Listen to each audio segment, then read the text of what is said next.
କଥା ଦେଇଛୁ ଲୋକମାନଙ୍କୁ ଆମେ ସେ କାର୍ଯ୍ୟ କରୁଛୁ। ଆଉ ବର୍ତ୍ତମାନ ଦେଖନ୍ତୁ ପରିବା ରେଟ୍ କମିଗଲା। ହୋ ହଲା କରୁଥିଲା ଆଳୁ ରେଟ୍ ଅବିକା 20 ଟଙ୍କା ପଳେଇ ଆସିଲାଣି। କୋବି ରେଟ୍ ଗୋଟାକ 10 ଟଙ୍କା 8 ଟଙ୍କାରେ ମଧ୍ୟ ବଜାରରେ ମିଳିଲାଣି। ସବୁ ରେଟ୍ କମିଗଲାଣି। ଏଇଟା ହେଉଛି ପରିବା ପତ୍ର ଗୁଡ଼ାକ ସିଜନାଲ ବେପାର ମାନେ ଜିନିଷ ସେ କେତେବେଳେ ବଢ଼ିଯିବ କେତେବେଳେ କମିଯିବ। ନାଇଁ ନାଇଁ 40 ଟଙ୍କା ନୁହେଁ। ମୁଁ ଭାବୁଛି ଏଇଟା ଭୁଲ ତଥ୍ୟ। 20, 22, 25 ଭିତରେ ମିଳୁଛି। ଏ ହେଉଛି ମୁଁ ତ କହୁନି ଏ ବେପାରୀ ନିଜେ ଆସିକି ଏଠି କହୁଛନ୍ତି ଯେ ଆଜ୍ଞା ଆମେ 20 ଟଙ୍କାରେ ବିକୁଛୁ ବୋଲି। ନିଶ୍ଚିତ ତାଙ୍କ ବିରୁଦ୍ଧରେ ଏନଫୋର୍ସମେଣ୍ଟ କାମ କରୁଛି। ଅନେକ ଫାଇନ୍ ହେଲାଣି ଏବଂ ତାଙ୍କ ଭିତରେ ମଧ୍ୟ ଆମେ ଅନେକଙ୍କୁ ମଧ୍ୟ ନୋଟିସ୍ କରିଛୁ। ଆମେ ଆମ କର୍ତ୍ତବ୍ୟ କରୁଛୁ। ଆମେ ଚାହୁଁଛୁ ଯେ ଦରଦାମକୁ ନିୟନ୍ତ୍ରଣ ଭିତରେ ରଖିବା ପାଇଁ। ଆଉ ତାପରେ ଦରଦାମଟା ଗୋଟେ ପ୍ରକ୍ରିୟା ଏମିତି ଏଇଟା କେବଳ ଓଡ଼ିଶାରେ ବଢ଼ୁନାହିଁ।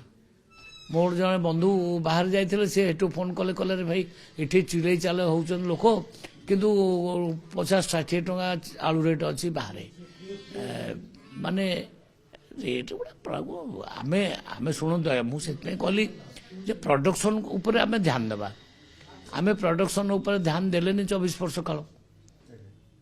ଆମେ କହିବା ଯେ କମ୍ ରେଟ୍ରେ ଖାଇବା କେମିତି ଖାଇବା?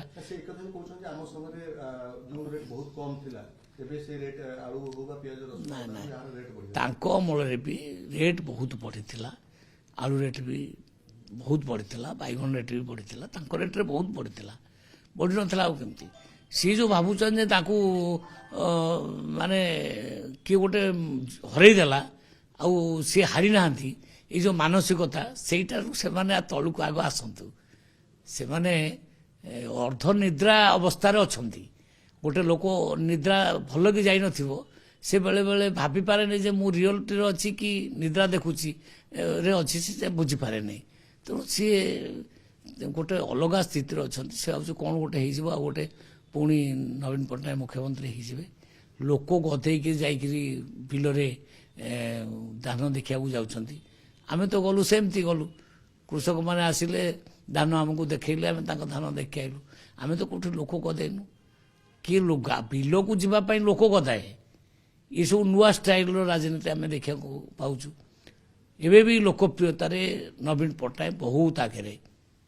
ନା ନାଇଁ ଏଇଟା ତ ନ୍ୟୁଜ୍ ତାଙ୍କର ସୋସିଆଲ ମିଡ଼ିଆରେ କେତେବେଳେ ଲୋକପ୍ରିୟତା ତମର ବଢ଼ିଗଲା। ଆଗରୁ କ'ଣ ବି କମି ଯାଇଥିଲା ଯେ ତମେ ହାରିଗଲ।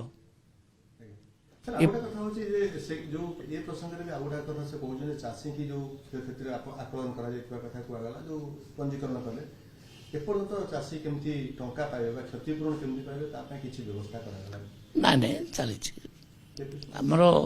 ଶୁଣନ୍ତୁ ଆଜ୍ଞା ରିପୋର୍ଟଟା ଆସିନାହିଁ ଫିଲ୍ଡରୁ କାହାର ଲୋକସାନ ହେଇଛି କାହାର ଲୋକସାନ ହେଇନି। ଫିଲ୍ଡରେ ଯାଇକି ଅଫିସର ମାନେ ରିପୋର୍ଟ କରିବାଟା ମେନ୍ ନା। ଆଉ ରିପୋର୍ଟ ନ କରିକି କେମିତି ଇଏ ହେଇଯିବ? ତ ରିପୋର୍ଟ କରିକିରି ସେମାନେ କରିବା କଥା ସେ କରିବେ। ସରକାର କାମ ଟିକେ ନିଶ୍ଚୟ ଡେରି ହେବ। ସମସ୍ତଙ୍କୁ ପଇସା ମିଳିବ। ମୁଖ୍ୟମନ୍ତ୍ରୀ କହିଛନ୍ତି ମାନେ ସମସ୍ତଙ୍କୁ ପଇସା ମିଳିବ।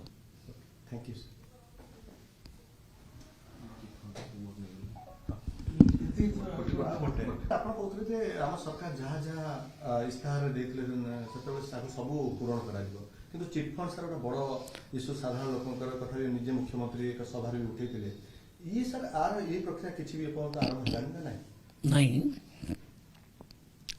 ସରକାର ସେଥିପାଇଁ ମାନେ ଆକ୍ଟିଭଲି ତା ଉପରେ ବିଚାର କରୁଛେ। ଆମେ ଶୀଘ୍ର ଚିଟଫଣ୍ଡ ପଇସା ଫେରେଇବୁ ଏଇ ଯୋଜନାରେ ଆମେ ଅଛୁ। ଟିକେ ସମୟ ଲାଗୁଛି କାହିଁକି ନା କାହାକୁ ଫେରା ହେବ କେମିତି ତାର ସବୁ ରିପୋର୍ଟ ଗୁଡ଼ାକ ପୁରୁଣା ରିପୋର୍ଟ ଗୁଡ଼ାକ ସବୁ ଦେଖାଯାଉଛି। ତ ସେମାନେ ଫେରିବାଟା ସୁନିଶ୍ଚିତ। ହଁ କ୍ୟାବିନେଟ୍ରେ ଆଲୋଚନା ସରିଯାଇଛି। ସମସ୍ତଙ୍କୁ ଫେରାଯିବ। ଚିଟଫଣ୍ଡ ପଇସା ଯେଉଁମାନଙ୍କର ପାଇବା କଥା ସମସ୍ତେ ପାଇବେ କିନ୍ତୁ ତାକୁ ଟିକେ ଦେଖୁଛନ୍ତି ସରକାର ବିଚାର କରୁଛନ୍ତି। ହଁ ହଡ଼ପ ଯେଉଁମାନେ କରିଛନ୍ତି ତାଙ୍କର ଜମି ବାଡ଼ି ଅକ୍ସନ୍ ହେବ। ସେଠୁ ପଇସା ମଧ୍ୟ ଆସିବ। ଏସବୁ ହେବ। ହଁ ପୂର୍ବ ସରକାର ତ ଇନଭଲ୍ଭ ଥିଲା। ଏଟା ଲୋକ ଜାଣିଛନ୍ତି। ପୂର୍ବ ସରକାର ଥିଲେ ଇନଭଲ୍ଭ। ନିଜ ମୁଖ୍ୟମନ୍ତ୍ରୀ ବି ବ୍ରାଣ୍ଡ ଆମ୍ବାସେଡର ହେଇଯାଇଥିଲେ ତାର ଚିଟଫଣ୍ଡ କମ୍ପାନୀ ମାନଙ୍କର। ତେଣୁ ସେ ଧୀରେ ଧୀରେ ହେବ। ସବୁ ଟିକେ ଅପେକ୍ଷା କରନ୍ତୁ।